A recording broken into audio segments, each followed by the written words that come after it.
also that you are a buffalo rancher here in South Dakota and livestock and cattle as well. And then you have a pretty big family. And some of them are musicians, or all of them are musicians. In addition to bringing beaver back to your ranch. So, yeah, thanks for sharing with us. Yeah, so I'm Phil Jerde from Riva. You guys drove fairly close to my place yesterday. I could have gotten on a hill and waved at you, but I had some other things I had to do. But yeah, I used to say we raised buffalo, cattle, and kids. And then we went through several years of drought, and I got rid of the cattle. I'm just kind of strictly buffalo now.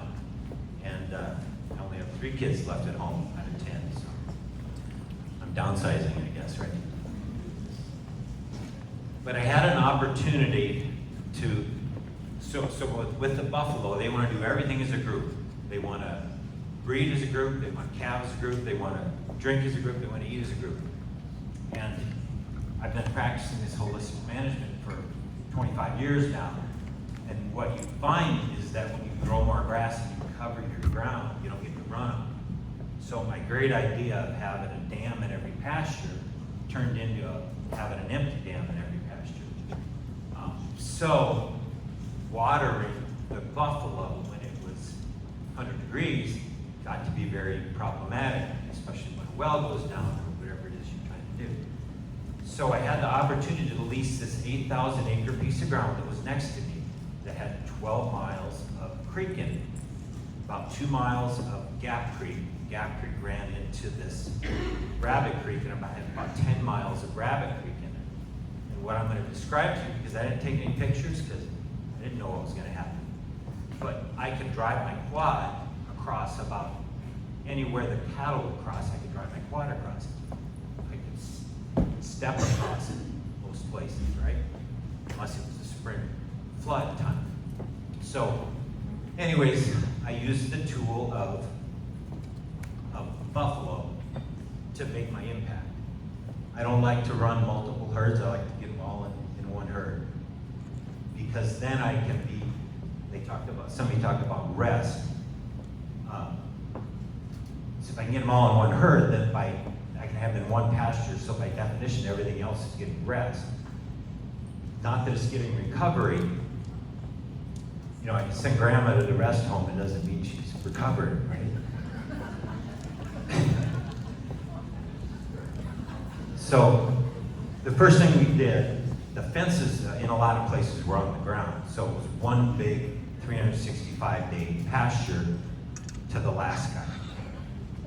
So we tore out 30 miles of fence and we replaced it. We made 8 pastures out of 8,000 acres. So they're pretty big pastures. And I didn't get it all, we got it done in a little over 2 years. But so I only had 2 pastures to graze the first year.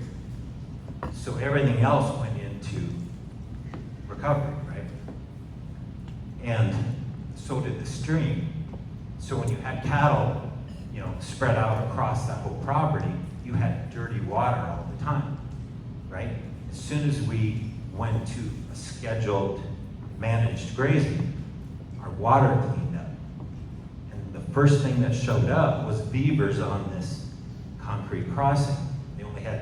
They had 2 culverts to block, and then they had a beaver dam.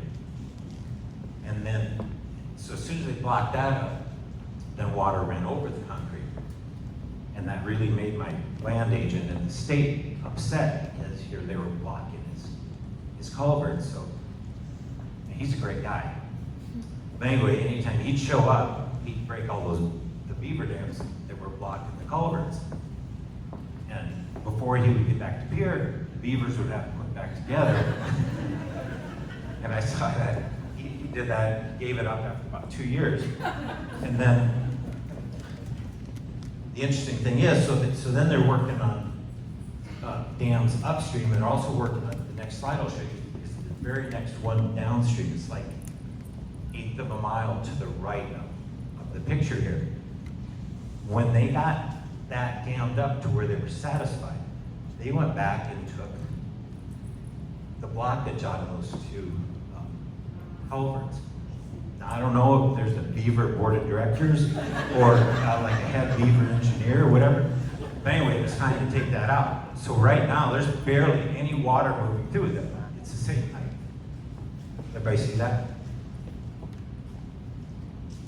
So this is the very next one downstream. Again, this is a property that I can cross any of these creeks about anywhere I wanted to.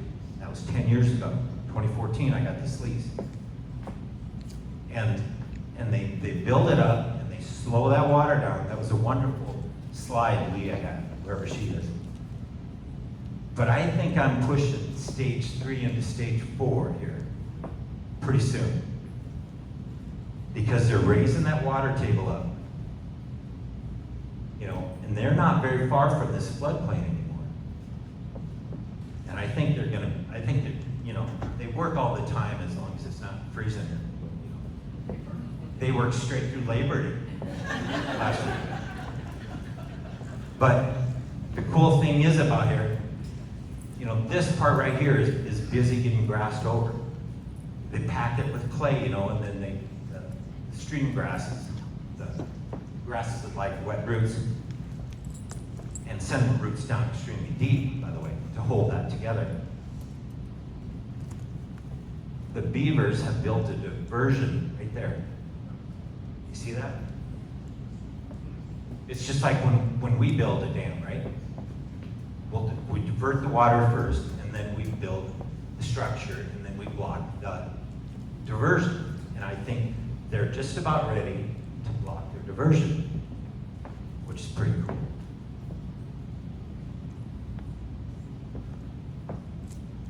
Anybody know what that is?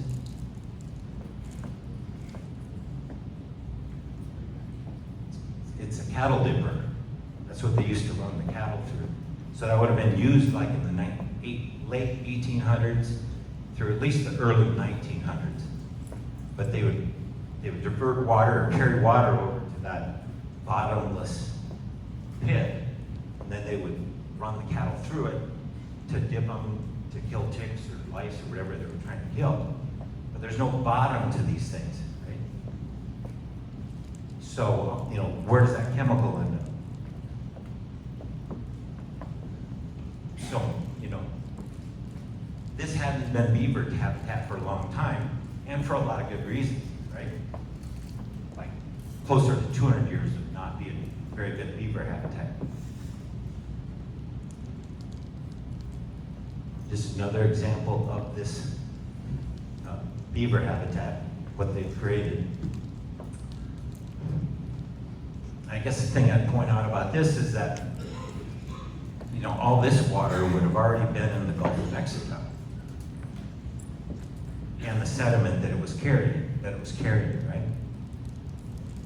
Because as that illustration that Leah showed, under a certain type of management, your streams get deeper and the sides get steeper, right?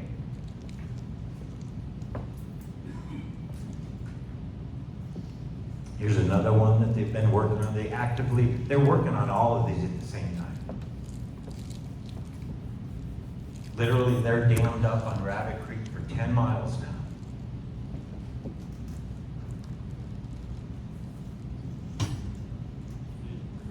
This one's interesting because this is on Gap Creek. Gap Creek is that seasonal, I was told it was a seasonal creek, you can only rely on the water in the spring.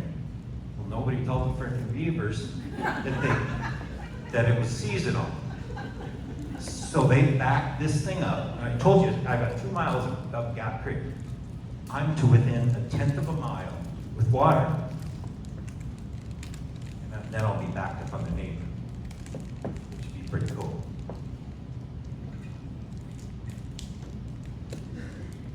This is the dam that I have that has the highest drop. Meaning, I don't know, it's like 1.5 feet maybe of drop. But what they're doing as they raise, as they keep raising their dams up, they're raising the water level up to where I'm flirting with getting out of the stream very quickly.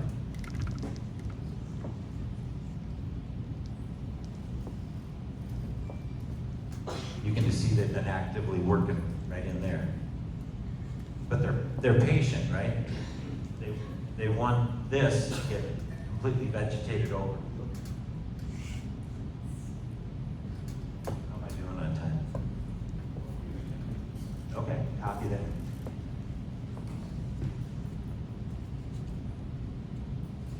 Again, this water would all have been the Gulf of Mexico 2 years ago, 4 years ago, I don't know. This was a little deal we did yesterday. We stopped and got a water sample. And this was right, Kate was out here a few days ago, looking at maybe having you guys stop and look at these beaver dams. Anyway, it didn't work out. But at this was a crossing right here. I don't know if you can kind of see the old cattle trails on the other side, but on the side back here where we're filming, there's deep cuts into the stream bed where the cattle have been going back and forth, going down to water or whatever. So that's got a hard bottom in it. And this is one of those spots that you could have walked across 10 years ago. Anyway, so what I'm going to do with this, because the water is gently going over the beaver dam, I'm going to reach down with that blue pitcher, and I'm just going to try to carefully, I don't want to disturb any dirt, I'm just going to get that water.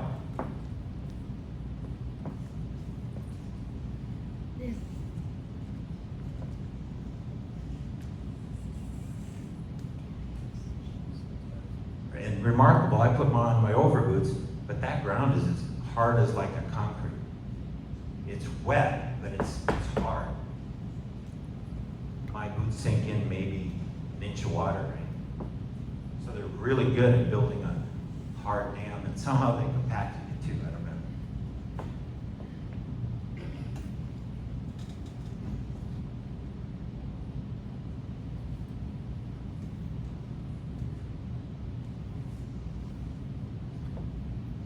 So, my point about this, and I'm going to dump this out, and I'm going to have my two little kids show you guys, two youngest, not little anymore, what that water looks like. Because there's sediment coming down the stream, right? But if it's not going over the beaver dam, where's it going? It's raising the height of our creek. So for 200 years, we've been going the other way, shipping this to the Gulf of Mexico. And maybe we can go the other way. Here, Justin. Special guest.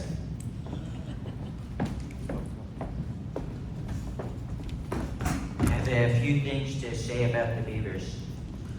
They're so great. You know, they build the dams like we need to build the wall, right? I mean, take a look at that water. Did you see how much water was there? It's a lot of water. And they do it for free. Nothing for free. Nothing is for free anymore. But they do it, they don't care. It's so great.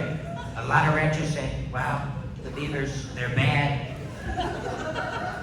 That's because they're not educated enough. But they give you water for free. It's a great thing. And I have two more things to say. We are going to make America great again. And we will make America graze again. Thank you very much.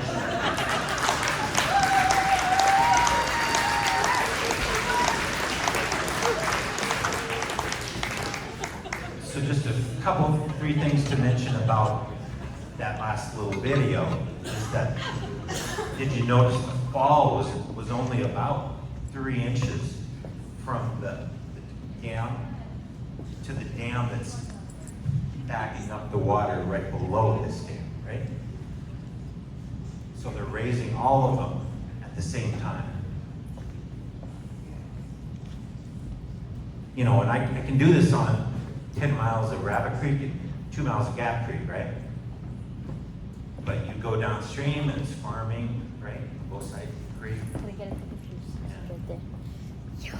I'm racist against farmers, nothing against you, but when I see soil going down the creeks, I don't like it. But there's a disconnect, right? So you got these guys in New New York or Chicago or wherever in the city, right? Making $1 million being an attorney or a doctor, right? That's the kind of things they want to see. But I can't go out, I'm 56, I'm not gonna go out and buy $1,500 farmland, compete against the government anymore, I'm not gonna do it. But if somehow we could put the people that want to do good, right, with people who know how to do things. Because there are a few of us out in the land managing business, right, that don't have our head up our rear end, that see what's going on. I mean, we could do this on miles and miles and miles of creeks. How much flooding would there be in Iowa, in Missouri, if everybody's seasonal creeks back the water up?